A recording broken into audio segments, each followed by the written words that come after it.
Movie की शुरुआत में चाइना के एक मछुआरों के गांव में एक छोटी बच्ची को झील के किनारे खेलते हुए दिखाते हैं और उसके पिता अपना काम शुरू करने की तैयारी कर रहे होते हैं। ये देखकर लड़की परेशान है कि उसके बूढ़े पिता फिर से जा रहे हैं। वो पानी में कूद जाता है और खेलना शुरू करता है और लड़के के आंसू फिर मुस्कान में बदल जाते हैं। अचानक आदमी झील के अंदर जोर से हिलना शुरू कर देता है और कुछ देर में पानी के अंदर किसी चीज द्वारा घसीटा चला जाता है। लड़की हंस रही होती है क्योंकि उसे ये मालूम नहीं कि उसके पिता किसी मुसीबत में है। फिर वो आदमी गायब हो जाता है और पानी के अंदर केवल खून ही खून दिखता है। अब गांव के लोग जल्दी से एक राक्षसों का शिकार करने वाले डेमन हंटर को बुलाते हैं, जो झील के अंदर बॉम्ब फेंकना शुरू कर देता है, जिससे पानी के अंदर एक ब्लास्ट होता है और हर कोई शॉक में होता है। वे एक बड़े से स्टिंगरे को पकड़ने में कामयाब हो जाते हैं और शिकारी दावा करता है कि इसी प्राणी का रूप उसी राक्षस ने धारण किया है जिसने उस आदमी को मारा है। अब लोग इसके बहुत आभारी होते हैं कि इसने राक्षस को पकड़ लिया, लेकिन भीड़ के अंदर से एक व्यक्ति उन्हें बताता है कि ये कोई दानव नहीं, केवल एक आम स्टिंगरे है। फिर वहाँ पर टैंग नाम का एक आदमी आता है जो एक डेमन हंटर है और एक संत का शिष्य भी है। तभी दूसरा डेमन हंटर ये सुनता है और तुरंत टैंग पर दानव का साथी होने का आरोप लगाता है। अब जिसको सुनकर गांव के लोग टैंग पर हमला कर रहे होते हैं और उसे सजा के रूप में बांध दिया होता है। हर कोई पानी में कूदना शुरू कर देते हैं, ये विश्वास दिलाने के लिए कि हम सुरक्षित हैं, पानी में कोई भी दिक्कत नहीं। और टैंग लोगों को निराशाजनक रूप से देख रहा होता है। उनका उत्सव जल्दी समाप्त हो जाता है क्योंकि वहाँ पर एक विशाल जानवर एक महिला को खा जाता है और अब हर कोई ये देखकर शॉक में हो जाता है। अब जो लोग उतनी फुर्ती से उस पानी में कूदे थे वहाँ से बाहर आने लगते हैं, लेकिन राक्षस उन्हें जीप से खींचना शुरू कर देता है। एक छोटी लड़की अपनी माँ की ओर भागने की कोशिश करती है, लेकिन राक्षस मौके का फायदा उठाता है और बच्चे को पकड़ लेता है और उसे पानी में खींचने की कोशिश करता है। गांव के लोग बच्चे की मदद के लिए दौड़ते हैं और उसे पुल के किनारे पकड़ते हुए राक्षस की जीप काट देते हैं, लेकिन वो राक्षस उछलकर उस लड़की को अपने मुंह में ले लेता है। अब ये देखकर बच्चे की माँ को गुस्सा आता है और वो झील में कूद जाती है और अपनी बेटी को बचाने की पूरी कोशिश करती है। आखिर एक माँ जो ठहरी थी। दूसरी ओर टैंक खुद को रस्सियों से मुक्त कराने के लिए अपने दांतों का इस्तेमाल कर रहा होता है। अब बच्चे की माँ डर से पैरालाइज हो जाती है जब वो पानी में उस विशाल राक्षस को देखती है और डर से कांपने लग जाती है, लेकिन वो राक्षस उसको घूरता ही रहता है। वो अपनी बच्ची को वापस करने के लिए राक्षस से भीख मांगती है, लेकिन दानव उससे भी नहीं छोड़ता, उसको भी खा लेता है। राक्षस आसपास की बिल्डिंग को तोड़ देता है, जिससे सभी लोगों का बैलेंस बिगड़ जाता है और एक बच्ची अपने माँ से दूर झील की तरफ गिरने लगती है। लेकिन तभी टैंक रस्सियों से आजाद हो जाता है और वो प्लेटफॉर्म के पास नीचे कूदता है जिससे वो बच्ची को बचा सके। जैसे ही राक्षस उसकी ओर बढ़ता है, टैंक उस बच्ची को पकड़ लेता है और समय पर भागने में सफल हो जाता है और फिर वो बड़ी चतुराई से उस राक्षस से बच जाता है। टैंक बच्ची को उसकी माँ को वापस करता है और देखता है कि वो फेक डेमन हंटर एक कायर की तरह छुपा हुआ है। अभी दिखाते हैं कि एक भारी सी लड़की भीड़ में भाग रही है, जिसके हर कदम से वहाँ पर भूकंप जैसा फील होता है और राक्षस की ओर भागती जा रही है। वे मोटी सी लड़की प्लेटफॉर्म पर कूदती है, जिससे राक्षस हवा में उड़ जाता है। अब इससे पहले कि वो फेक डेमन हंटर वहाँ से निकले, राक्षस उसी के ऊपर कूद जाता है। अब राक्षस धीरे धीरे खुद को बदलना शुरू करता है और एक इंसान के रूप में आ जाता है। अब गाँव के लोग इसको देखकर मारने की कोशिश करते हैं, लेकिन तभी टैंक उन्हें रोकता है और एक बेटर ऑप्शन रखता है। वो कई सारे इंस्ट्रूमेंट और एक बुक जिसका नाम 300 नर्सरी राइम्स है वो निकालता है और राक्षस को बुराई से अच्छाई में बदलने के लिए अपना म्यूजिकल टैलेंट दिखा रहा होता है। वो बड़े भयानक रूप से वो मंत्र पढ़ रहा होता है, जिससे एक ही पल में राक्षस और दर्शक कंफ्यूज हो जाते हैं कि ये कर क्या रहा है। अब टैंक इतना खतरनाक गा रहा होता है कि उसके गाने से डेमन पागल होने लगता है और वो उसको बुरी तरह से पीट रहा होता है और चारों तरफ सब कुछ तोड़ देता है। अब टैंक के मारे जाने से पहले एक महिला राक्षस को पकड़ लेती है और वे उसको पीटने लगती है। फिर वो उसको एक जादुई कपड़े में सील करके एक गुड़िया में बदल देती है। उस महिला का नाम ड्वेन है और वो भी डेमन हंटर्स में से एक है। लेकिन जब टैंक उसे वो टूल दिखाता है जो वो राक्षसों से जीतने के लिए यूज करता है, तो ड्यून उस पर हंस रही होती है कि ये क्या बचकाना है और सभी गाँव वाले ड्यून का शुक्रिया अदा करते हैं कि आपने हमें बचा लिया। अब यहाँ दिखाते हैं कि टैंक अपने फेलियर से परेशान है, लेकिन उसका मास्टर उसको बताता है कि बुरे को अच्छे में बदलना बहुत ही कठिन है। वो अपने मास्टर से कहता है कि एक दूसरा दानव है जिस पर उसे विजय प्राप्त करनी होगी, जो पास के एक रेस्टोरेंट में रहता है और खाना पकाने के इंग्रेडिएंट्स के रूप में ह्यूमन फ्लैश का यूज करता है। अब रात में टैंक दानव के रेस्टोरेंट में पहुंच जाता है और बिल्डिंग में एंटर करता है, लेकिन देखता है कि ये लोगों से भरा हुआ है जो अपने भोजन का आनंद ले रहे हैं। अब एक महिला उसको ग्रीट करके चारों ओर दिखा रही होती है, लेकिन टैंक बहकावे में नहीं आता और उसको अपने असली रूप में दिखाने के लिए कहता है,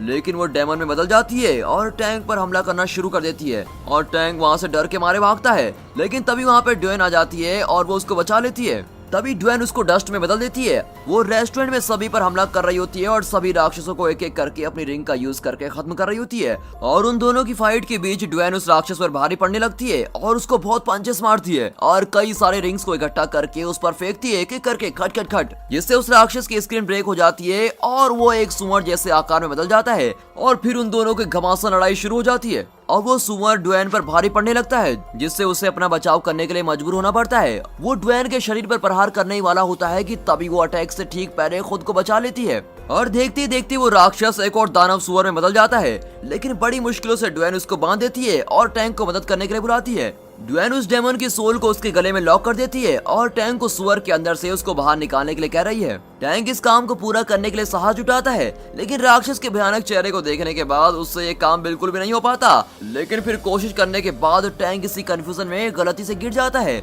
और वो सुअर को किस कर देता है और उसे अपने मुंह के अंदर खींच लेता है। अब ड्वेन जल्दी से टैंक को किस करके उसके अंदर से फिर डेमन को बाहर निकालती है और फटाफट उसको एक पोटली में डाल देती है। लेकिन डेमन इतना पावरफुल होता है कि वो इससे भी बाहर आने लगता है और धीरे धीरे फाइनली वो एक बड़ा रूप ले लेता है, जिससे पूरी बिल्डिंग ढहने लगती है। तो ये दोनों जल्दी वहां से भागते हैं और एक नदी के किनारे पहुंचते हैं। ड्वेन अपनी चोट के दर्द से नीचे गिरती है और टैंक के ठीक सामने अपने कपड़े उतार देती है और टैंक को बोलती है कि उसके घावों पर ब्लीडिंग रोकने के लिए दबाव डाले, जो टैंक खुद की ब्लीडिंग रोकते हुए भी कर रहा था। ड्वेन अपनी आंखें बंद करके टैंक की ओर किस करने के लिए बढ़ती है। तभी टैंक को याद आता है कि वो तो एक साधु है और उसको ऐसे लफड़े में कभी नहीं पड़ना है और वो तुरंत वहाँ से भाग जाता है। अगले दिन टैंक अपने गुरु के पास वापस आता है और कहता है कि वो एक और बार फिर से असफल हो गया। उसका गुरु कहता है कि पिग मॉन्स्टर से जीतने के लिए उसे किंग ऑफ ऑल डेमन्स के पास जाकर हेल्प मांगनी होगी। असल में इस पावरफुल किंग को वुकुंग के नाम से जाना जाता है, जिसे 500 साल पहले देवताओं ने एक बड़ी माउंटेन के नीचे स्वर्ग में समस्याएं खड़ी करने की वजह से बंद कर दिया था। रात को जंगल के अंदर घूमते हुए टैंक कुछ अनफ्रेंडली से लगने वाले लोगों के बनाए गए जाल में फंस जाता है, लेकिन दरअसल वे सभी ड्वेन के लिए काम करते हैं और ड्वेन सोचती है कि वो बस टैंक से ही शादी करना चाहती है और कुछ भी हो जाए वो उसी से शादी करके रहेगी। जबकि टैंक उसको मना करता है कि वो उससे प्यार नहीं करता, क्योंकि वो एक साधु है और साधु होने के नाते उसे इस दुनिया में सभी से बराबर प्यार करना चाहिए। इसीलिए वे सिर्फ ड्वेन के लिए रोमांटिक फीलिंग नहीं रख सकता। अब गुस्से में आकर ड्वेन उसको अंदर बंद कर देती है और सोचने लगती है कि उसके साथ अब किया क्या जाए। उसकी बहन उसको कन्विंस करती है कि उसके साथ डांस करो और उसको अट्रैक्ट करने की कोशिश करो, लेकिन उसके बेकार डांस को देखने के बाद उसकी बहन ड्वेन को एक ताबीज देने लगती है और साधु को बहकाने के लिए ड्वेन की मूवमेंट्स को कंट्रोल कर रही होती है। ड्वेन अपने क्रश के पास जाती है, लेकिन सब कुछ खराब हो जाता है क्योंकि ताबीज ने काम करना बंद कर दिया है। अब ड्वेन टैंक को बार बार मारती है और रुक जाती है जब ताबीज गलती से टैंक पर ही गिर जाता है। ड्वेन गिल्टी फील करते हुए कमरे से बाहर भागती है, लेकिन उसी समय उसकी बहन नाचने लगती है, जिसे देखकर टैंक भी अपनी बॉडी को उसी तरह हिलाता है और ऐसा करते हुए उसे अंदर आते हुए गार्ड देख लेते हैं। वे साधु के घटिया डांस को देखकर उसे और पीटते हैं और तब रुकते हैं जब ड्वेन की बहन को कुछ गड़बड़ होने का एहसास होता है। उनकी मस्ती जल्दी खत्म होती है, तभी वहाँ पर पिग डेमन आ जाता है और सभी जल्दी जल्दी अपने व्हीकल पर भाग रहे होते हैं और अपनी जान बचाने की पूरी कोशिश करते हैं, लेकिन पिग डेमन उनको पकड़ लेता है और उन पर सीधा अटैक करने लगता है।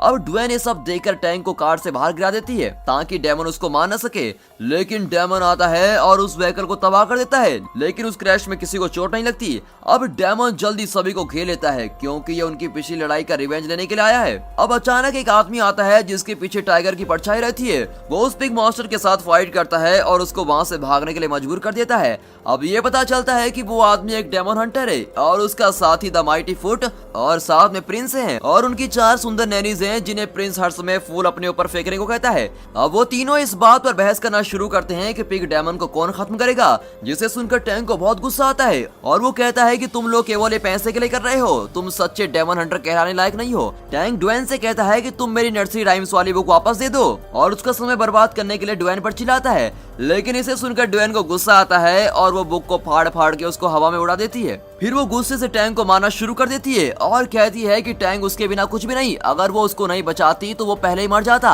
अब टैंक चुपचाप उठता है और देख रहा होता है, लेकिन ड्वेन उसको जेलस फील करवाने के लिए प्रिंस के साथ फ्लर्ट करने की कोशिश करती है, लेकिन वो दूर जाता है और ये देखकर ड्वेन उसको दुखी होकर देख रही होती है। अब काफी समय तक जंगलों में यात्रा करने के बाद टैंक आखिरकार एक पहाड़ पर पहुंच जाता है जो पानी की अब्सेंस के बावजूद लिली पैड से ढका हुआ है। वो एक बड़े लिली के फूल को देखता है जो एक होल में उगा हुआ है। वो उस होल में कूदता है जहाँ एक पागल सा आदमी है और जो उसको बार बार हग और किस कर रहा होता है। टैंक सोचता है कि ये पक्का वुकोंग होना चाहिए और पिग डेमन को हराने में मदद करने के लिए उससे पूछने की कोशिश करता है, लेकिन वो आदमी केवल इस जगह को छोड़ने में दिलचस्पी रखता है और साधु से सील को हटवाने की कोशिश करता है जो उस होल में लगी हुई थी और दावा करता है कि इसमें वो राक्षस को कैप्चर कर सकते हैं। लेकिन टैंक इन छोटी छोटी चालों में नहीं पड़ता, जिसके कारण वुकोंग निराशा में भागने की कोशिश करता है, लेकिन गुफा की जितनी भी रूट्स होती है वो सब उसको अंदर खींच लेती है और इस तरह भागने के लिए सजा के रूप में उसको चोट पहुँचाना शुरू करती है। अब टैंक को उस आदमी के लिए बहुत बुरा लगता है और वो उसको एक बनाना ऑफर करता है, जिसको देखकर दानव का व्यवहार थोड़ा नरम पड़ जाता है और वो मॉन्क को पिग मॉन्स्टर को हराने के सारे तरीके बताता है। वो कहता है क्योंकि मॉन्स्टर अपनी पत्नी से बहुत प्यार करता था तो उन्हें एक सुंदर लड़की की जरूरत है जो चांदनी में डांस कर सके और जो राक्षस को गुफा की ओर खींचने में वुकोंग की मदद कर सके। तभी अचानक ड्वेन उनकी योजना के बारे में सुन लेती है और गुफा में कूदती है और पिग मॉन्स्टर के लिए चारा बनने के लिए बिल्कुल तैयार हो जाती है। अब टैंग उसको देखता है और उसको बाहर जाने के लिए कहता है, लेकिन वुकोंग उसको डांस सिखाना शुरू कर देता है और उसके साथ फ्लर्ट भी करता है। ये देखकर टैंग को बहुत ही जेलस फील होती है। ये देखकर ये साबित होता है कि वो सच में ड्वेन से प्यार करता है। अब रात का समय है, ड्वेन चांदनी के नीचे डांस कर रही है और टैंग उसके लिए म्यूजिक प्ले करता है। टैंग उसको देख रहा होता है और उसके हर मूव को देखकर ड्वेन से और भी ज्यादा प्यार करता है। जल्दी वे एक राक्षस की दहाड़ सुनते हैं और देखते हैं कि पिग मॉन्स्टर आ गया है। अब वुकोंग गुफा के अंदर से बात करना शुरू करता है ताकि राक्षस लिली के नीचे होल में झांके और देवताओं की सीलिंग की वजह से अंदर खींच ले जाए। ड्वेन पिग मॉन्स्टर को एक गुड़िया में बदल देती है और टैंग को दे देती है, जिससे वो अपनी नर्सरी टाइम से उसको कन्वर्ट कर सके। फिर वो टैंग को एक रिंग पहनाती है और कहती है कि वो उसे शादी करना चाहती है, लेकिन टैंग बहुत परेशान हो जाता है और उसके साथ रिश्ते में रहने के बजाय अपनी उंगली काटने के लिए भी तैयार है। अब ड्वेन ये देखकर खुद ही रिंग निकाल देती है और नर्सरी राइम्स की बुक को वापस देने की कोशिश करती है जो उसने गोंद से चिपका दी थी, लेकिन टैंग गुस्से में होता है और उससे बुक वापस लेने के लिए मना कर देता है। अब ड्वेन टैंग के बर्ताव को देखकर बहुत रोती है और फ्यूचर में उसका पीछा नहीं करने का वादा भी करती है। टैंग गुफा से बाहर निकलता है और अपनी सच्ची फीलिंग्स छुपाते हुए उदासी से मून की तरफ देख रहा होता है। वो वुकोंग को उस लिली के फूल को हटाने के लिए प्रार्थना करते हुए सुन रहा है, जिससे गुफा की एंट्रेंस ब्लॉक हो जाती है क्योंकि वो भी मून लाइट को एंजॉय करना चाहता है। अब टैंग फूल को काट देता है और तभी सारी लिलीज आग की लपटों में बदल जाती हैं। वुकोंग गुफा के अंदर पागलों की तरह हंस रहा होता है और आग की लपटों में बाहर आ जाता है, जो सीधा टैंग के सामने गिरता है, यानी कि वो फ्री हो गया है। वो टैंग को पकड़ लेता है और उसे गुड़िया की तरह ऊपर उछाल देता है और उसका मजाक उड़ाता है कि उसने उसकी बातों पर विश्वास कर लिया और उसने डेमन को रिलीज कर दिया है। टैंग मंकी डेमन से कहता है कि वो बच नहीं पाएगा क्योंकि बुद्धा ऊपर से सब कुछ देख रहे हैं और गुस्से में वुकोंग टैंग के सारे बालों को भयानक रूप से फाड़ना शुरू कर देता है। लेकिन वहाँ पर अचानक डेमन को महसूस होता है जैसे उसके पीछे कोई आ गया है और पीछे मुड़ के देखता है तो 3 डेमन हंटर आ गए हैं। The Fist of North Star नाम का डेमन हंटर डेमन पर अटैक करता है, लेकिन वुकोंग आगे बढ़ता है और जल्दी से उस आदमी के गले को बाइट करता है और उसे वहीं मार देता है। दूसरा demon hunter the mighty food इसे देखता है और खुद को ट्रांसफॉर्म कर देता है और वो अपने पाँव को एक स्कूल साइज की बस के बराबर बड़ा कर देता है और फोर्स से मंकी डेमन के पीछे धकेल देता है। बूढ़ा आदमी हवा में कूदता है और वुकोंग पर वार करता रहता है, लेकिन मंकी डेमन उसके पाँव को फाड़ देता है और उसे ठीक प्रिंस के ऊपर गिरा देता है। तभी वो व्हाइट प्रिंस डेमन पर कई सारे स्वार्ड फेंकता है, जिससे वुकोंग हवा में भागने के लिए मजबूर हो जाता है क्योंकि वो वेपन्स उसका पीछा नहीं छोड़ते। जहाँ भी वो जाता है वो उसका पीछा करते ही रहते हैं। तभी वो मंकी डेमन भी अपने वेपन निकालता है और स्वॉर्ड को खदेड़ना शुरू कर देता है, लेकिन प्रिंस सभी वेपन्स को एक साथ डेमन की ओर भेज देता है। अब अटैक इतना पावरफुल होता है कि डेमन के स्टेप को ब्रेक करना शुरू कर देते हैं, लेकिन अंत में वो डेमन से टकराकर दीवार में गिर जाता है और टुकड़ों में बिखर जाता है। वुकोंग अटैकर्स पर जोर से दहाड़ मारता है, जिससे एक शॉक वेव प्रोड्यूस होती है और जो डेमन हंटर्स को डस्ट में बदल देती है। फिर वो साधु की ओर फोकस करता है, लेकिन शॉकिंगली उसके पीछे से ड्वेन निकल कर आती है और टैंग ने उसे जो भी कहा था उसके बावजूद उसको बचाने आती है। ड्वेन अपनी रिंग से वुकोंग पर हमला करती है। वो मंकी पर हमला करती है, लेकिन वुकोंग आसानी से उसके सिर पर वार करता है और उसको पीछे की ओर फेंक देता है। अब टैंग ड्वेन की ओर बड़ी मुश्किल से जाता है और ड्वेन टैंग से पूछती है क्या वो अभी भी उससे प्यार करता है। अब टैंग बुरी तरह से रोने लगता है और ड्वेन से कहता है कि वो उससे हमेशा ही प्यार करता था जब से वे पहली बार मिले थे।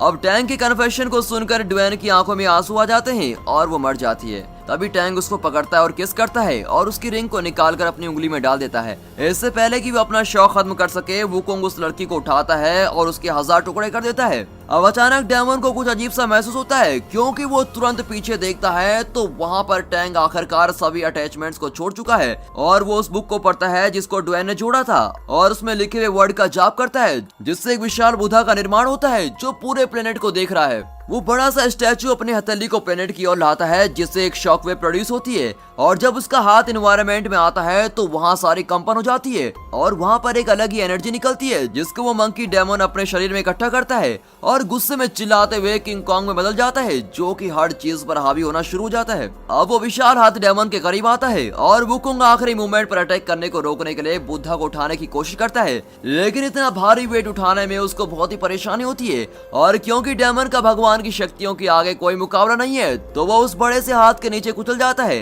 अब वुकोंग के गले की दुनिया में पहुंच जाता है, जहां टैंग आखिरकार डेमन पर विजय प्राप्त कर लेता है। वो ड्वेन की किंग उतारता है और उसको मंकी के सर पर लगाता है, जिससे डेमन उसका शिष्य बन जाता है और साधु उसका गुरु बन जाता है। और अब वो ऐसे करते करते वेस्ट की जर्नी के लिए बिल्कुल तैयार हैं। वो और वे राक्षस जब उसके शिष्य बन चुके हैं, इंडिया से होली स्क्रिप्चर प्राप्त करेंगे ताकि वे ह्यूमंस के सफरिंग को खत्म कर सके। और दोस्तों, यहाँ पर ये मूवी खत्म होती है, तो कमेंट करके जरूर बताइएगा कि ये मूवी आपको कैसे लगी। और हाँ, वीडियो को लाइक और